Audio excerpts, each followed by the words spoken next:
hungry. Down now, as the Cooper's down. The flashbulbs popped relentlessly across Hollywood in 1976 as studio executives toasted what they believed would be another year of guaranteed cinematic triumph. Red carpets rolled out, champagne flowed, box office forecasts climbed higher with every premiere. The Dream Factory looked untouchable, fortified by star power, prestige budgets, and the lingering belief that Hollywood always knew best. But behind the velvet ropes, the math was already collapsing. Budgets spiraled, audiences stayed home. Studios quietly bled millions, while publicity teams scrambled to disguise failure as misunderstood ambition. Careers stalled, reputations cracked, entire strategies unraveled. What if I told you that 1976 wasn't a golden year at all, but one of Hollywood's most financially brutal turning points? A year when the industry's biggest bets went spectacularly wrong, exposing how fragile the system had become. The mid-70s were a pressure point, where New Hollywood's creative freedom collided with harsh economic reality. Star names stopped guaranteeing success. Risk suddenly had consequences. These films paid the price. Let's dive in. We ain't gonna do it because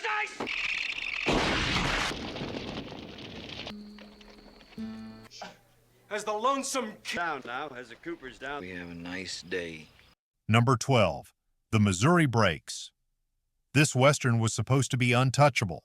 Two dominant stars, a respected director, a major studio convinced it had another prestige success.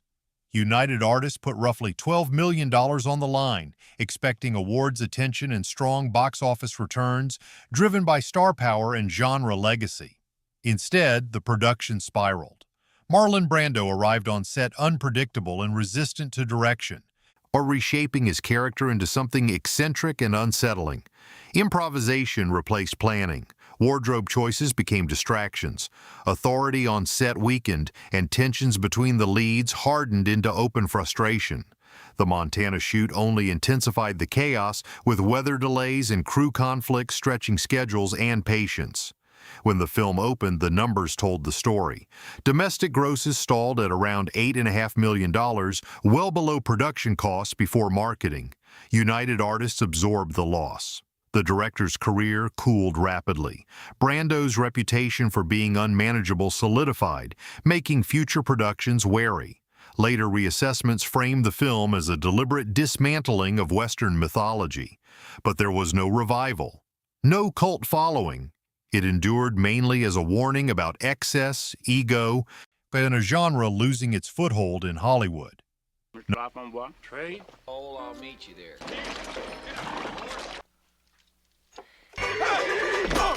Told you that. Marian, I see. That waits and listens here. Who is it? Number 11. The Bluebird. This fantasy was marketed as a prestige event, a legendary director, a globally famous star, an ambitious international co-production meant to feel sweeping, meaningful, and timeless.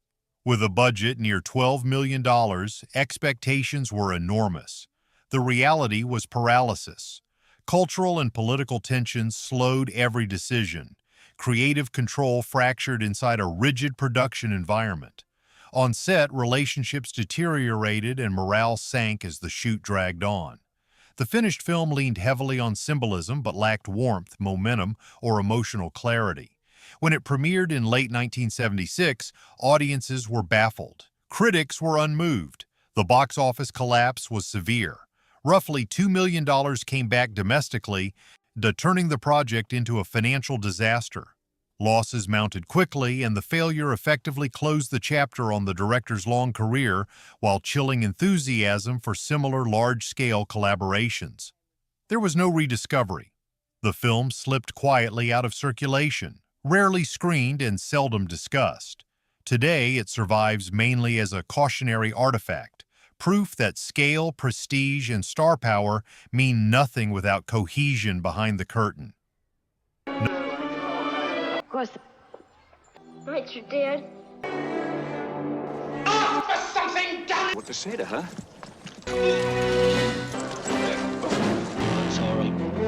Number 10. Robin and Marian. This romantic adventure was sold as an elegant return to classic storytelling. Mature stars, a familiar legend, a reflective tone aimed squarely at adult audiences. Columbia Pictures backed the project with a budget of about $6 million, confident nostalgia and prestige would carry it. What arrived was far more somber than expected, and the film rejected adventure in favor of aging, regret, and emotional restraint. Action was muted, romance was subdued. The tone remained melancholy from start to finish, ending without catharsis. While the performances were dignified, the connection audiences hoped for never fully materialized. The emphasis on introspection over momentum left viewers emotionally distant. The box office reflected the disconnect. Domestic earnings landed near $4 million, failing to recover costs. For the studio, it raised questions about the commercial limits of slower, adult-oriented historical dramas during a shifting era. Over time, the film found a modest following among viewers who appreciated its honesty. Still, it remains a quiet, divisive work, less a classic than a farewell to an older Hollywood sensibility.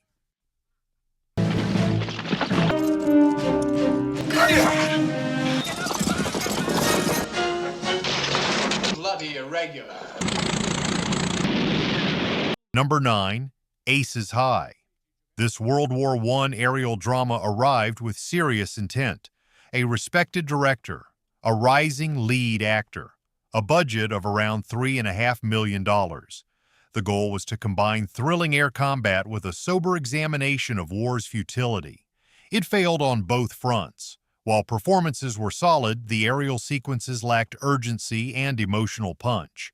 The script, adapted from a stage play, felt confined and talk-heavy, never fully embracing the cinematic scale promised by its setting.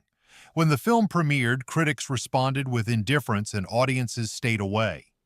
Financially, the outcome was bleak. Domestic grosses reached only about $1.5 million, a significant loss for its producers. The disappointment was especially notable given the continued appetite for war films at the time. Career momentum stalled and opportunities narrowed in the aftermath.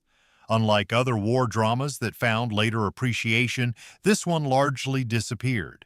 It survives mostly as a historical footnote marking the fading appeal of traditional war films as audience tastes moved on.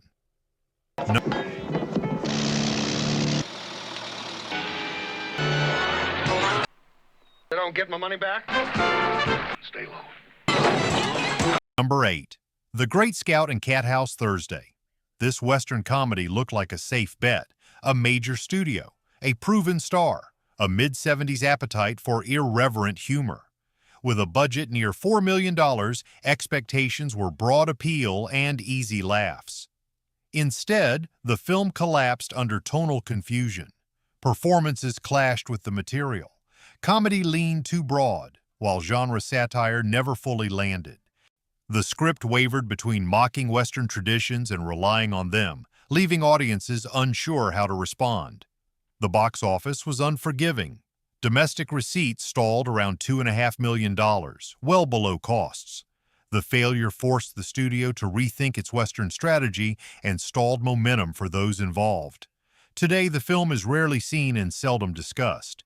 It lingers mainly as a curiosity, a reminder of how quickly a genre can lose relevance when Hollywood misreads the moment. Indian trick. Not living in the dark. He's right here! Number 7. The Food of the Gods. This science fiction horror film arrived carrying the kind of B-movie pedigree studios once trusted, built around a familiar nature-run-amok premise and produced on a modest budget of roughly $1.5 million. It was designed to deliver straightforward thrills to drive-in audiences who had reliably shown up for this type of spectacle. Expectations weren't lofty, but they were confident. The execution quickly undermined that confidence. The oversized creatures meant to inspire fear instead drew laughs, their scale and menace never convincingly realized on screen. performances struggled against clunky dialogue and an increasingly absurd setup, while the direction treated the material seriously without finding the tonal balance needed to make it either frightening or knowingly camp. When the film opened in the summer of 1976, critics dismissed it outright and audiences responded with indifference. Financially, it performed modestly, earning around $2.5 million domestically. While that technically exceeded its budget, yet it fell short of expectations for a genre once considered dependable. In later years, the film found a small cult audience that embraced its earnestness and unintentional humor. Still, it endures more as a curiosity than a classic, remembered mainly as an example of a formula finally losing its bite. Yet even as this B-movie found a small audience, our next disaster would fail to find any admirers at all.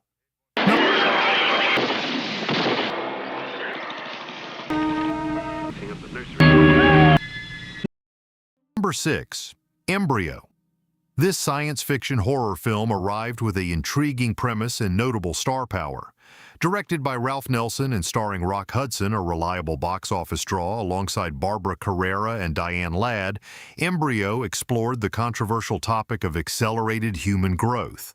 With a budget of approximately $1.5 million, the film's producers expected its provocative subject matter and Hudson's star appeal to attract audiences interested in thought-provoking science fiction.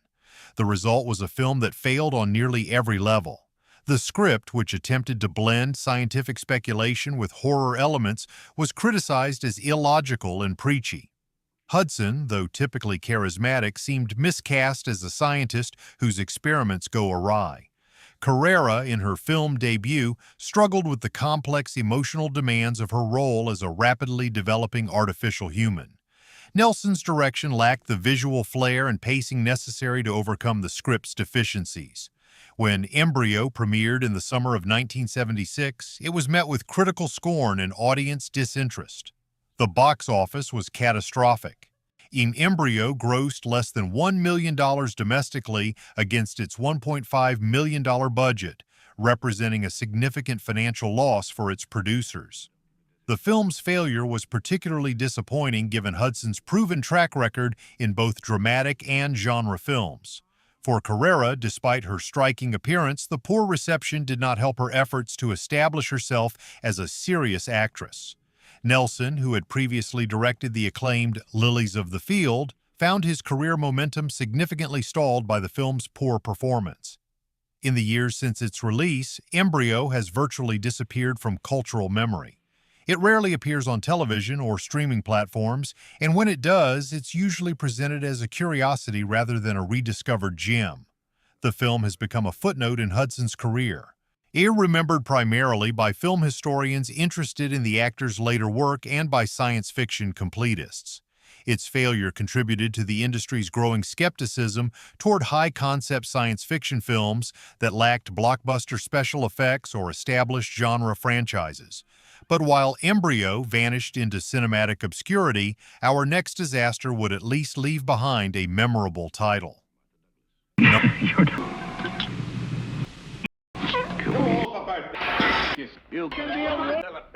Number 5. One Tauntaun, The Dog Who Saved Hollywood. One Tauntaun, The Dog Who Saved Hollywood seemed like a can't-miss proposition. Directed by Michael Winner and starring Hollywood legends Madeline Kahn, Bruce Dern, Art Carney, and Phil Silvers, the film parodied the silent era through a dog's journey to movie stardom.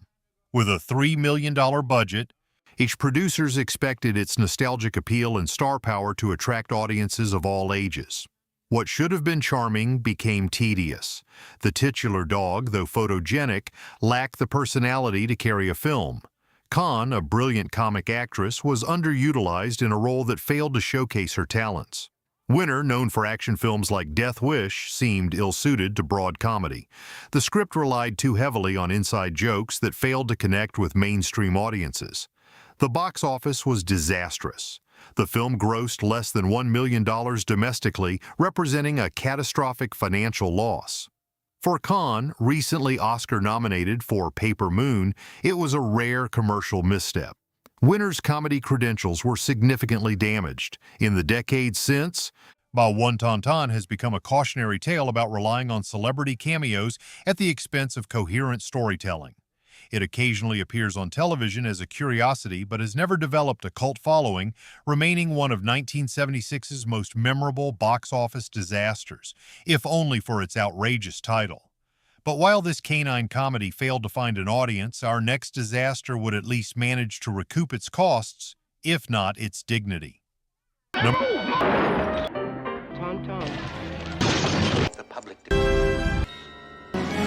Number 4. The Big Bus. This disaster parody arrived with a promising concept and a capable cast.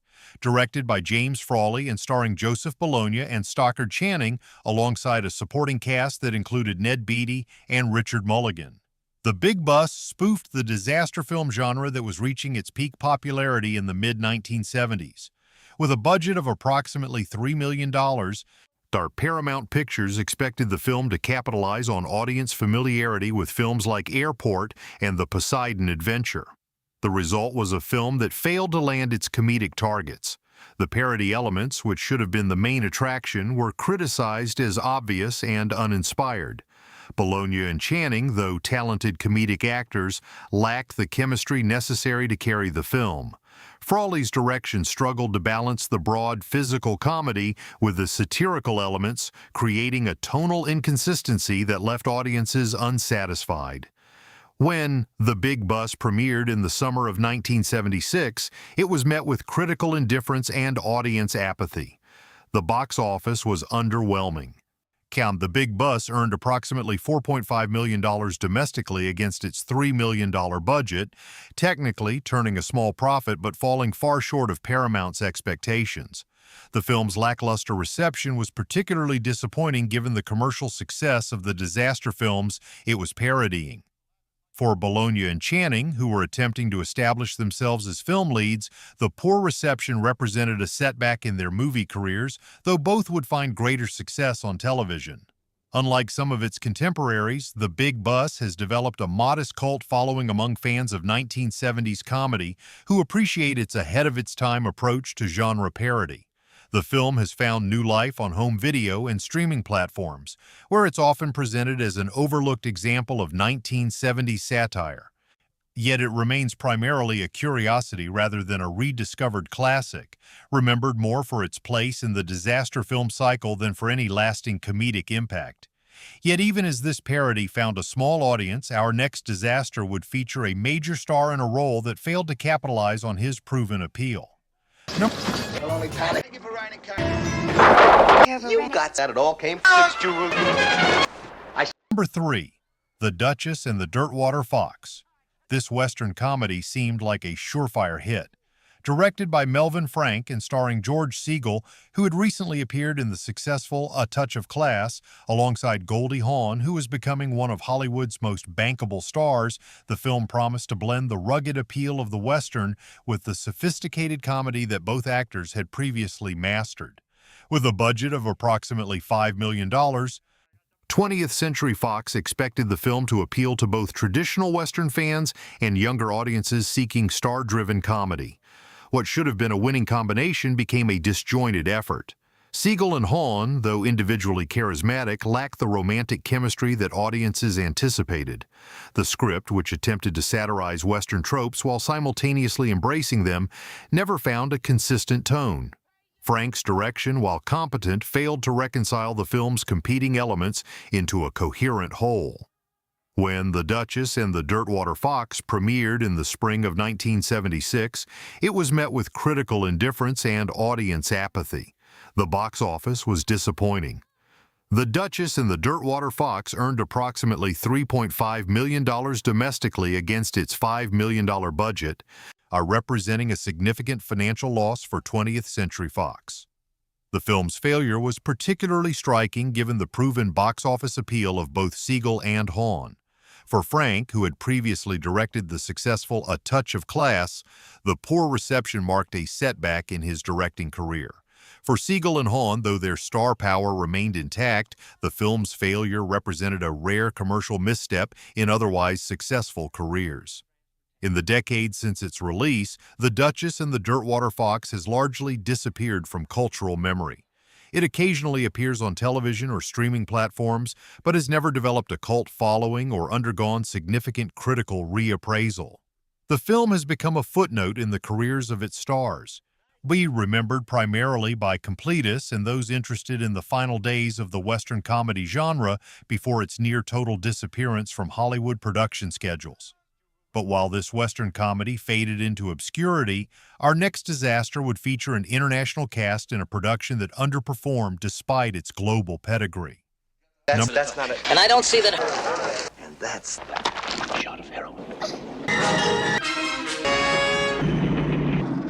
Number 2. The Cassandra Crossing. This disaster film arrived carrying all the right ingredients: a seasoned director, an internationally recognizable cast, a genre that had been delivering reliable box office returns throughout the decade. Produced on a budget of roughly $5.5 million, the film was sold as a high-stakes thriller built around a frighteningly timely premise: a deadly contagion spreading aboard a train with no escape. Yet what unfolded on screen never reached that promise. The script lurched between medical thriller and melodrama, riddled with implausible decisions and uneven logic. Performances varied wildly in tone. While the leads brought presence, their relationship felt distant rather than urgent. Supporting roles drifted in and out without impact. The direction emphasized polish and scale, but tension never truly took hold. When the film opened in late 1976, critics responded coolly and audiences failed to engage. Financially, the outcome was lukewarm. Domestic grosses reached approximately $7.5 million, technically exceeding production costs, but falling far short of expectations for a genre built on spectacle. The underperformance stalled momentum and marked the film as a missed opportunity. Over time, it found modest appreciation among genre fans, but it remains more curiosity than classic, another reminder that star power alone can't manufacture suspense. You must have the... Sit down. Ungodly hour. And hints hungry. Number 1. The 7% Solution. This mystery adventure arrived with every advantage Hollywood could assemble: a respected director, a prestigious ensemble, one of the most enduring literary figures ever created. Backed by a major studio and produced on a budget of roughly $5 million, the film was positioned as an intelligent, upscale reinvention meant to appeal to classic mystery fans and mainstream audiences alike. What reached theaters struggled to bridge that gap. The central performance, though technically precise, lacked the screen magnetism needed to anchor a wide release. The story leaned heavily on dialogue and psychological analysis, favoring literary cleverness over momentum. For viewers expecting intrigue, danger, and spectacle, the pacing felt restrained and distant. When the film premiered in the fall of 1976, critics responded with measured respect while audiences quietly drifted away. Financially, the outcome disappointed. Domestic grosses reached about $6.5 million, only narrowly exceeding production costs and falling short of studio expectations for iconic material. It wasn't a collapse, but it wasn't a launch pad either. In the decades since, the film has drawn modest appreciation from devoted mystery enthusiasts, but it remains more footnote than landmark. What these 12 disasters reveal about Hollywood is a system in transition, caught between the old formulas and new realities. The mid-1970s marked a turning point when star power alone could no longer guarantee success, when audiences began to reject films that felt formulaic or insincere. Each of these failures represents a different aspect of Hollywood's miscalculations: misguided genre revivals, ineffective parodies, miscast stars, and scripts that failed to connect with changing audience tastes. The pattern that emerges is one of an industry struggling to understand its own evolution. Studios continue to greenlight projects based on outdated assumptions about what audiences wanted, relying on familiar genres and established stars rather than fresh ideas or authentic storytelling. The failures of 1976 weren't just about individual movies, they were symptoms of a deeper malaise within the studio system, a reluctance to acknowledge that the old rules no longer applied. Back and then